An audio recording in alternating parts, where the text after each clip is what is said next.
Hi everyone, I hope you're well. So today I wanted to revisit a topic that I spoke about a long time ago, around 2018 if I'm not mistaken. And it actually became one of my most viewed videos at the time. And I got some fairly positive reactions and some slightly less positive ones. I don't want to be too defensive from the beginning, but if you clicked on this video and you already feel like the shoes fit, then okay, put them on, but you can do that introspection by yourself. You don't need me to tell you how you feel. You don't need me to tell you who you are or what you believe in. So the reason why I wanted to make an update or a revision of that previous video, that old video, is because I feel like something has changed since then, and I've also encountered some new arguments and some points to be made since then, and I want to use this video to engage with those newer arguments. Recently, the YouTuber Crustback, I'll link his video down below. He made a video where the dynamic was to guess whether lyrics were from an incel rant or from lyrics of deathcore or slam bands. So clearly I'm not the only one who notices this kind of pattern. And the responses on that video were also fairly positive, I would say. A few people do get mad, and a few people did have some arguments, and one of which is pretty similar to the one that I got in that previous video, that old video that I mentioned. And I've also come up with more, I guess, counter arguments myself in the last few years. So yes, I want to talk about that now. The first question that I was thinking of, or that I want to go back to, is death metal any more misogynistic than other types of metal, or even going further, any other types of music? I would say the simple answer is no. In fact, I personally have found glam metal, for example, or hair metal to be often pretty misogynistic, although obviously in a different way, and even more than death metal, you know, might be thought to be. But I'm not that familiar with that subgenre, so I won't make a video talking about that when I don't know much about that as a whole. There is a pattern in comparison, I think, to other genres. For example, you definitely have to dig quite deep in order to find overt misogyny in genres like gothic rock and shoegazing, electronica, things like that. And of course that's to some degree because there's more women proportionally in those genres. Not necessarily more women than men, but you know, there's more women in ratio to men in comparison to death metal, for example, right?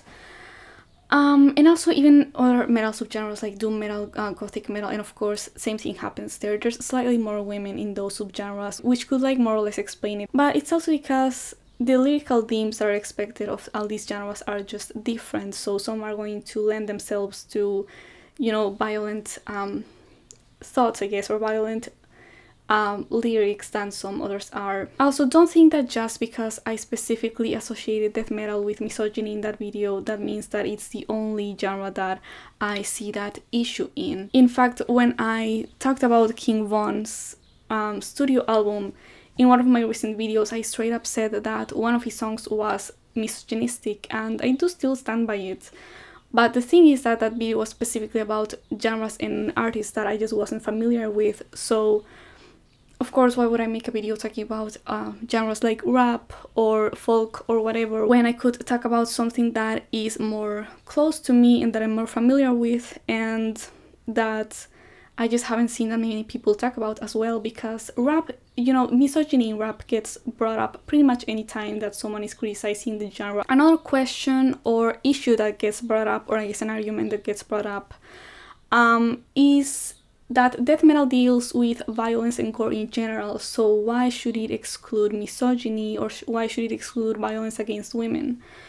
And I'm sure most of you asking this question were being sincere in asking this question, right? But there's a point that this question is kind of ignoring, and I'm not sure how deliberate that ignoring is, but the fact is that the violence portrayed against women in these cases, the ones that I specifically mentioned in that video, for example, were cases where the violence portrayed was very sexualized, and there was a lot of emphasis given to the fact that the victim or the object of the violence was a woman. You know, there's a lot of description of mutilations towards the breasts and the genitals and other feminine aspects, if you will, of the victim in that situation. Or the violence is done in conjunction with sexual violence specifically, and sometimes just the wording itself adds misogyny to lines that otherwise wouldn't have really been inherently misogynistic, even if they did portray killing a woman. But you might be wondering how I expect there to be no misogyny in a song that's about killing a woman. Well, in Mexico and other Latin American countries, we often use this concept called femicide, which refers to cases of women being killed for reasons that boil down to their gender or being killed in ways that are especially sexually violent. So killing a woman just because you wanted to mug her and she wouldn't give you her wallet is not necessarily misogynistic. And that probably wouldn't count as femicide in any of these countries. But if you were to go to your ex-girlfriend's house and you want to burn her alive because she moved on too quickly from you breaking up with her or you two breaking up, or throwing acid on a woman because she rejected you, or just overall going to the street to try and find a woman to rape and kill, those are things that are not just sexualized killings in some cases, but also they present a very obvious hatred towards women as a whole and not just an individual woman. And cases like that, like the ones that I cited, are things that not only have happened in Latin America, but also happened and have happened around the world, and even in countries that are referred to as first world countries. My point here is that technically there very much is a way to portray the killing of a woman that isn't necessarily misogynistic. In fact, those things are done all the time in horror movies and horror books, but for some reason death metal rarely has that going on without there being a little bit of misogyny in there. And the thing is that the equivalent, even though there are cases where the genders are reversed or what have you, it's not exactly equivalent, because we're not exactly getting flooded with these women-only or even women-fronted bands making lyrics about mutilating and raping men. Of course, there's a few bands like Bulbotini, I know, which are still made up of men, and they have, Cannibal Corpse, for example, has that song about orgasm through torture, which is about, I don't know, like castrating a man or something, I don't fucking know. But I mean, to be honest with you, aside from the fact that those are exceptions to the rule, I also don't really derive much pleasure from hearing about men's genitals being, mutilated or whatever. And even in those cases, those actions in those fictionalized lyrics are usually done in retaliation for some other types of violence, right? Like it's some sort of rape revenge type story in a way made to mean into lyrics or something like that, whereas usually the violence presented towards women is just kind of contextless, it just kind of happens because, no context is given at all. It's just like it's a woman who's getting mutilated and that's kind of it. And still those things are made specifically to counteract those, that pattern, that obviously much more common pattern of gendered violence against women. And again, I still stand by what I said in my first video from 2018 or so. I don't think it's inherently wrong to have lyrics about that depict violence against women, whether they're written by men or not. I mean, women can be misogynistic as well, and they often are. And of course, and also men aren't necessarily misogynistic either. In fact, as I mentioned in my first video, the specific characteristics of death metal as a subgenre make it so that the narrator is this sort of monstrous being that is almost portrayed in a non-human way, precisely because of the voice that is given to it, the literal voice, the guttural vocals. And it's this character is completely separate in theory to the vocalist and to the lyricist, which makes it kind of very obvious to the listener that this is a deliberate artistic choice, that those lyrics are not meant to be taken at face value, and that sometimes the acts that they depict are used precisely because they're the acts that the writer imagined to be the worst possible things that a human could commit. So I guess that also makes sense, like I said in that previous video, considering that, I'm not sure if I said it actually, but considering that a lot of times violence is presented towards women and children, for example, and they tend to be considered the you know, especially vulnerable members of society. Not to mention the fact that those lyrics tend to be so incomprehensible in especially in subgenres like brutal death or slam, that, you know, precisely because they're not supposed to be the point of the music, right? The emphasis is not on the lyrics. If the lyrics were that important, then they would be made clearer so that the listener can enjoy the arts of the lyrics. But that's not the case. They're obscured through so much, not just instruments, but also through the techniques in the vocalizations that the vocalist is making, and also the fact that you can barely understand it, the fact that it's only in a lyrics booklet or online. But the thing still is that when I look at these bands, usually you don't even have to, you know, really look at the lyrics. You kind of get the point. You kind of get the misogyny just from the first view of an album cover or from the names, the titles of the songs. But again, that is done for the most part because of the point of shock value, right? Just to be more disgusting and more extreme than the other slam bands or whatever other subgenre we might come across in the future. And of course, I also have to mention that sometimes those misogynistic lyrics are sometimes very obviously satirical and even trying to be anti-sexist, like maybe Napalm Death, It's a Man's World, or Inconceivable. I can't really think of any other ones. I don't think it necessarily makes much sense to speculate on the specific intentions of the author because of, you know, death of the author and stuff like that, you know, the whole thing. But I also figure that a lot of the times these lyrics do have behind them some sort of anger or hatred towards women as a whole, and not just the usual shock value wanting to do XYZ. I strongly remember an interview with Alex Webster, and, you know, I love the guy. He seems like such a great person, and he's really beautiful, and I kind of had a crush on him, or I guess I still do. But anyways, there was this interview with him, which granted is kind of old. It's probably from like the late 90s. I probably wasn't even born yet. But they asked him about the lyrics as usual, you know, and it's odd because usually the members of this band will say, oh, it's Chris Barnes, he wrote the lyrics, you know, I have nothing to do with that.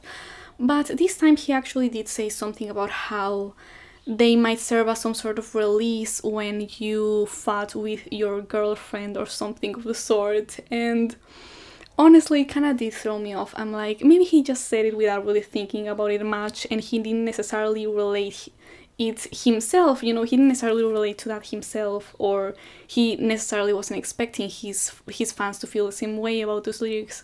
I mean, who really knows, you know, but I do find it a bit odd that, I mean, I can't imagine, honestly, fighting with my boyfriend and getting some sort of satisfaction or release from reading lyrics about mutilating a guy's penis. I mean, you might have, I'm not sure if maybe you, obviously everyone is different, you know, but maybe you don't have a good relationship. Granted, maybe your girlfriend is abusive, maybe your girlfriend is terrible or toxic in general or what have you, but put yourself in my shoes for a moment. Actually, imagine that you are the woman in this situation, right?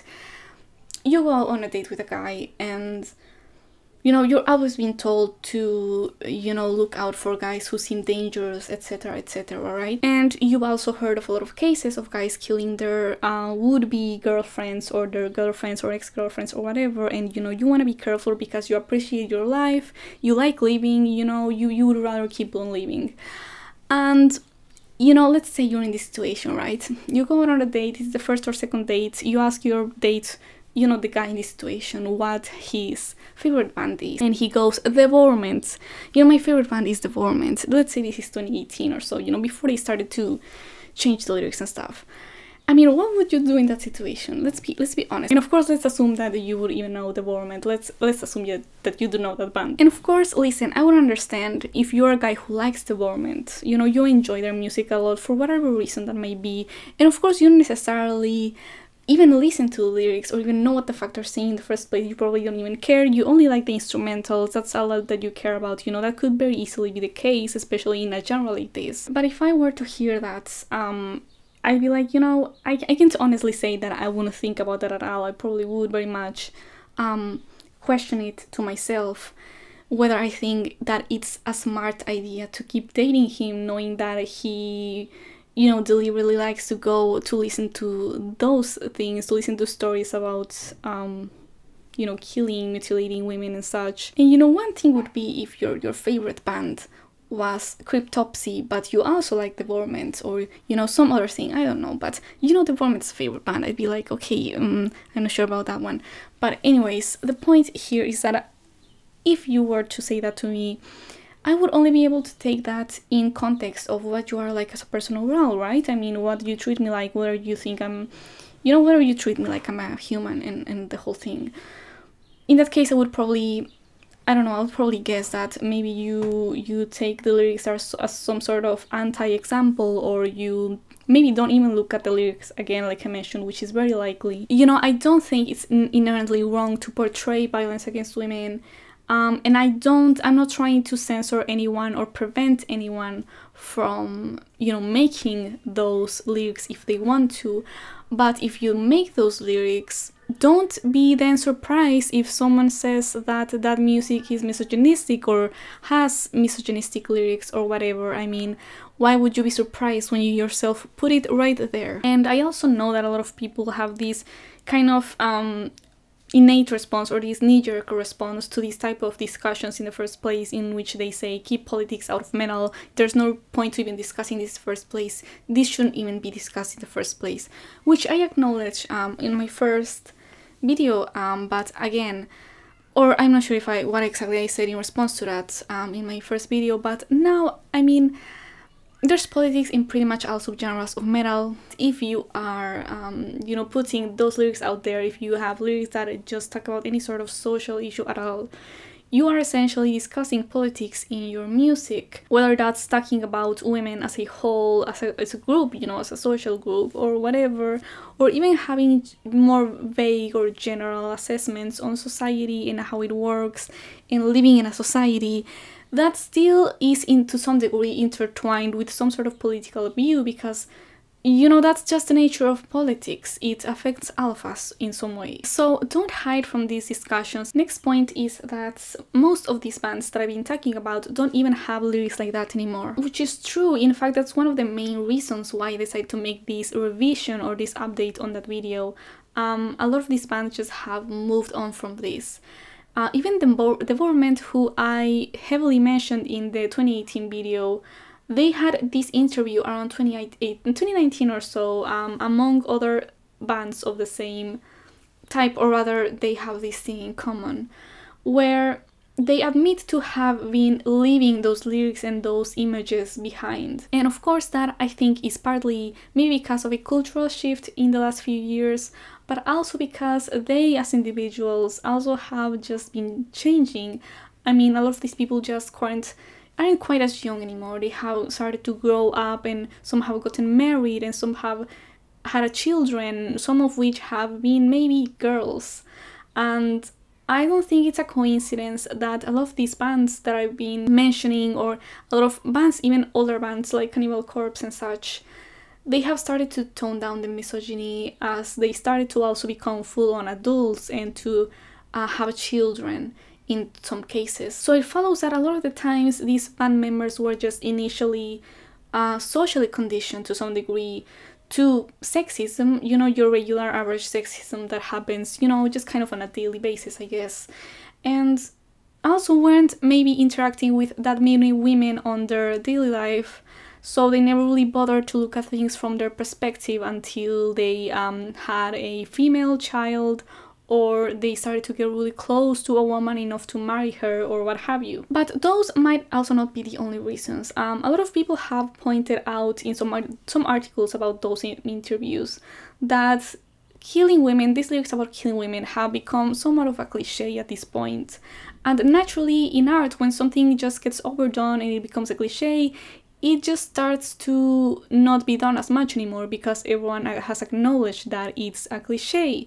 So it has to be done differently, or it has to just not be done altogether. And I guess in their quest to be the most extreme and disgusting bands ever, they kind of might have reached this peak edge where they just couldn't really go any further, or they would be risking some things if they went any further. So, you know, there's just no no more edge to go beyond at this point, unless you want to shift to bigotry and make lyrics about wanting to kill Mexicans or something. Another point is that death metal isn't all the same. And that these issues, or rather these types of lyrics, are more often or more common among slam and porno grind and things like that. Which is true, but also not quite. I think that the more contemporary examples, of course, are from those subgenres, but you know, that was still already going on in what we now call old school death metal, like Entombed in Left Hand Path, early Cannibal Corpse, early Dismember, even a bit on Cryptopsys, Blasphemy Made Flesh, which is still and has been one of my favorite albums of all time of any genre. So yes, I certainly love it. I'm sure I don't need to repeat at this point that I'm not saying that there's anything wrong with liking any of these bands or liking any of these songs or albums or what have you.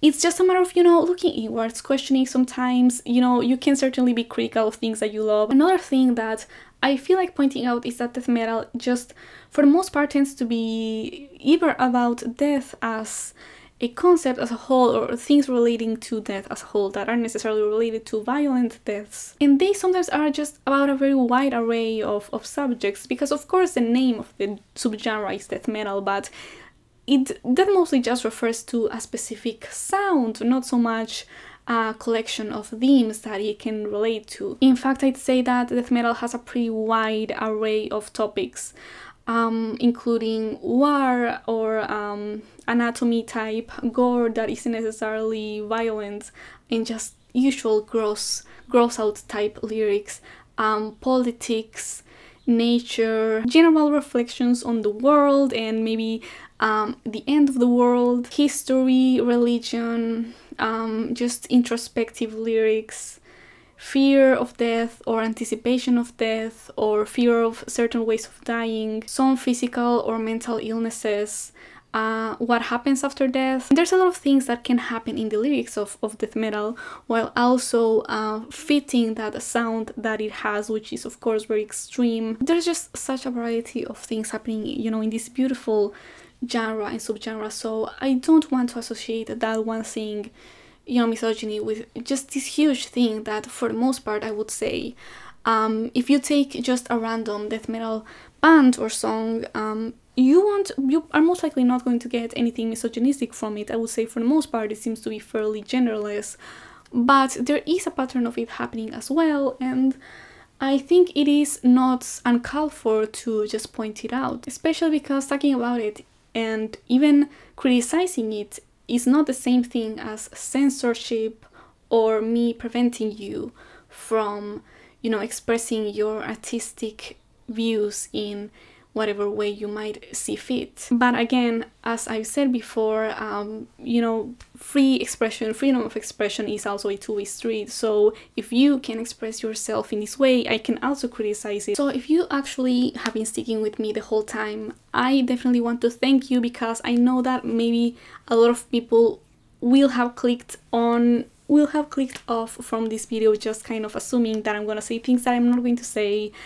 And I don't know, I definitely appreciate you if you actually wanted to hear me out and you have some sort of thought on it that isn't that I'm a fucking cunt and an SJW or what have you. And whatever the case may be, I certainly hope you enjoyed this video, and I'll see you in the next one.